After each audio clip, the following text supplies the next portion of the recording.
have indeed had success, and that was actually far too easy. I was just saying to Brian, at some point I'm going to pay for the ease with which we found these lions.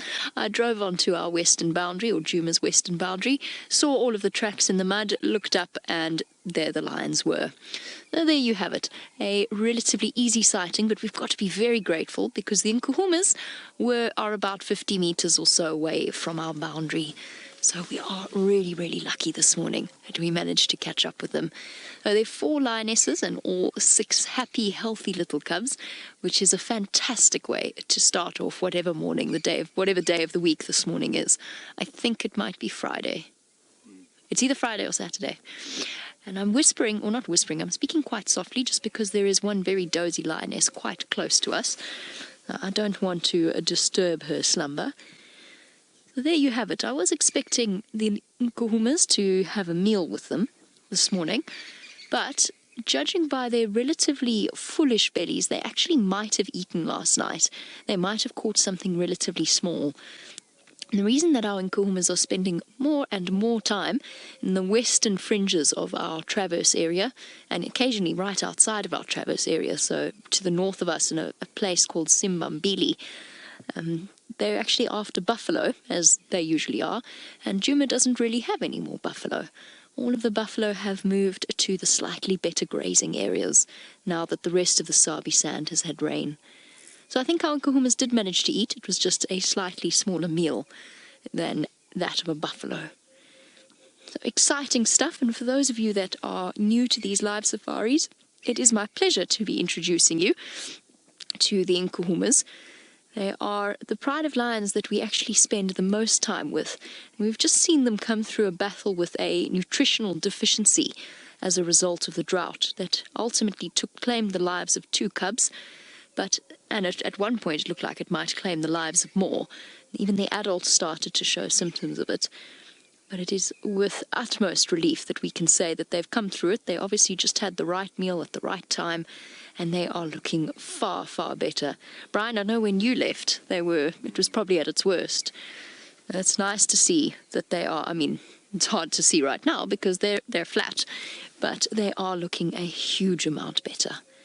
So there we go. 4 Nkuhuma lioness, minus Amber Eyes, of course, and a bundle of cubs. Unfortunately, I wouldn't call this the easiest place in the world. Brian and myself had to do some serious ducking and diving to get into them. But there's still a good chance, it's quite cool this morning, so there's still a good chance that they might actually get up and move at some point in the not too distant future. There we go, cubs heads up. Go on. Go wake your siblings and your cousins. It's time to play now. Or maybe not. Maybe it's time to go back to sleep. Yes, little one. I say little, they're really not so little anymore. They're like gangly teenagers. Wait till you see them stand up, Brian. They look different. They really do. They're massive. We saw the Styx cubs not too long ago, the new ones. And it took me right back to when the Nkuhumas were teddy bears. Brian was with me when we first saw the Nkuhuma cubs, when we first saw the very first set of cubs of this generation, when they were all lined up on Nyala Road North. And they looked like little perfect teddy bears, teddy bear lion cubs. They're also looking incredibly healthy in terms of their mange. They did get mange, briefly, and it seems as though all of them have pretty much kicked it. They are far better. Just bear with me, sorry, I did try and call this sighting in earlier, but I don't think anybody's heard me, and I just want to try once more. Can any station copy me? Yes, no? Oh well, I guess it's all ours, Brian, for now, until someone gets a little bit closer.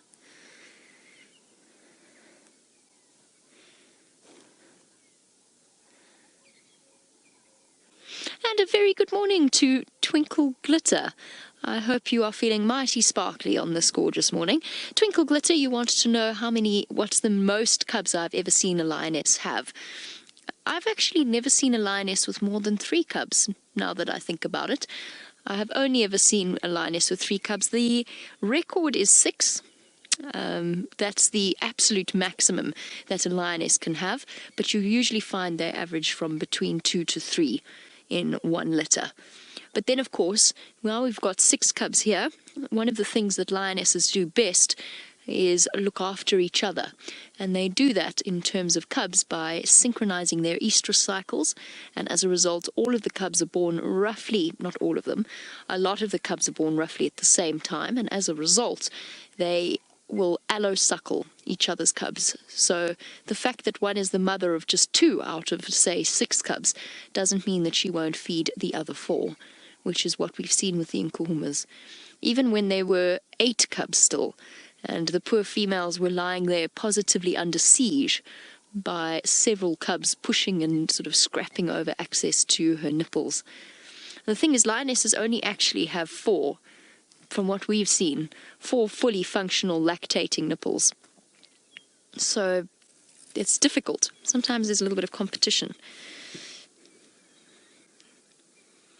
I'm going to attempt to, sorry, I'm just distracted by the presence of a driver ant next to my feet. Oh, there we go. Goodbye. They bite.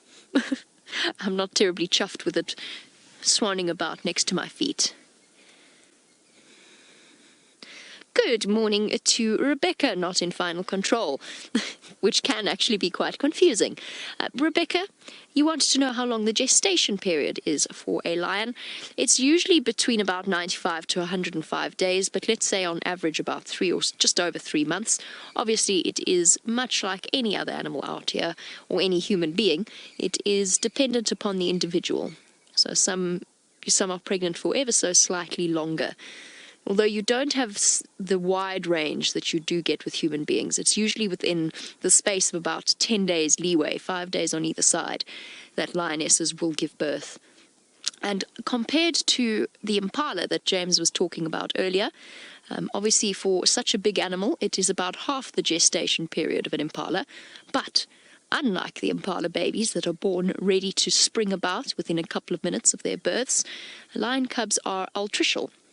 So they're born very underdeveloped, with their eyes closed and their ears flat against their heads, and their teeth aren't fully erupted yet. So all in all, they are completely helpless. The mother has to hide them away. And it is only within the space of about 6 weeks that they will really start to be introduced to the pride, and only really at about 8 or more weeks that they will move with the rest of the pride.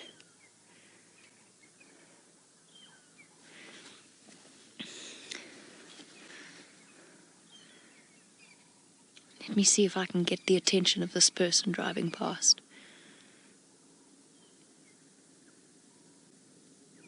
Hold on a moment. Is it a civilian car or is it a game drive vehicle? Station on Triple M for Jamie.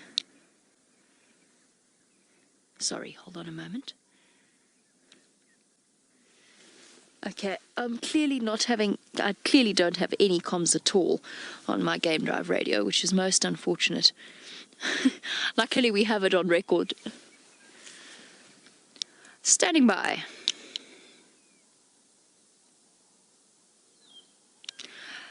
That's affirmative, Ryan. I've been trying to call in for the last 10 minutes. You're welcome to join me.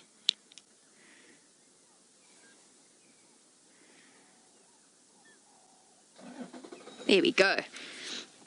Ryan is on his way in. Perfect. Now I don't have to worry so much. I was starting to sit here feeling really guilty. Not that it was my fault, but I was relatively guilty about feeling relatively guilty about the fact that nobody else knew they were here. It is a very tricky area, so at some point we might need to play shuffling around with the car a little bit. Okay.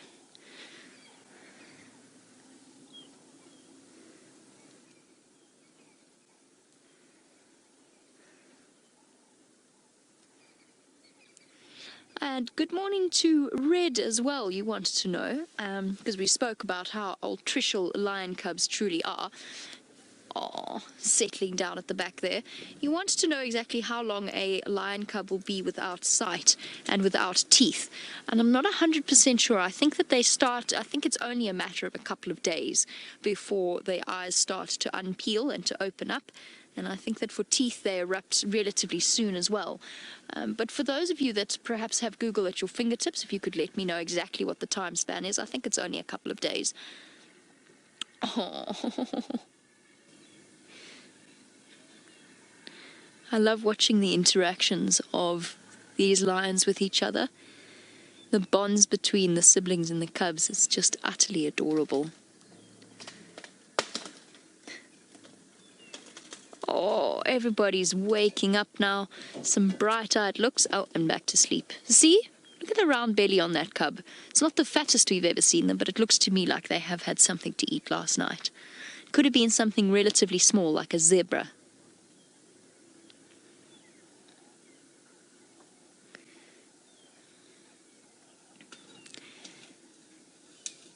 Unfortunately, with the rain has come a few gremlins, and we do need to do a little bit of a reboot on our side, or at least in the final control room, which is where all of the magic actually happens.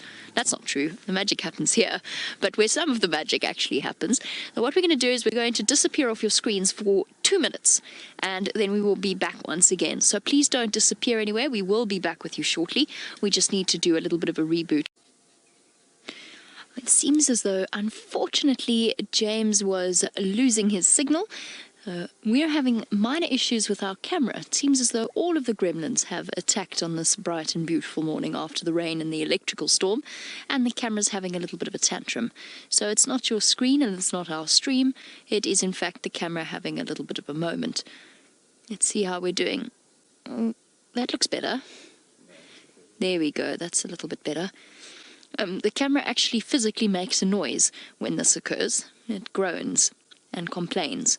It literally sounds like it's saying, "No, I don't want to work. I don't want to work this morning." But fortunately, it seems to be okay. The cubs have sort of got up and shuffled around a little bit. They are awake, but not very. Stopping to have a quick bath, along with the lionesses. And then I think they're probably going to get up and move off a little bit further into the dense vegetation. Now, I mentioned earlier that there will be plenty of other vehicles, or maybe I didn't actually, I can't remember now. I may or may not have mentioned earlier that there will be other vehicles with guests who will, of course, love to share in this experience. So at some point in the next probably about 5 minutes, let's go over to Steph, see what he's got.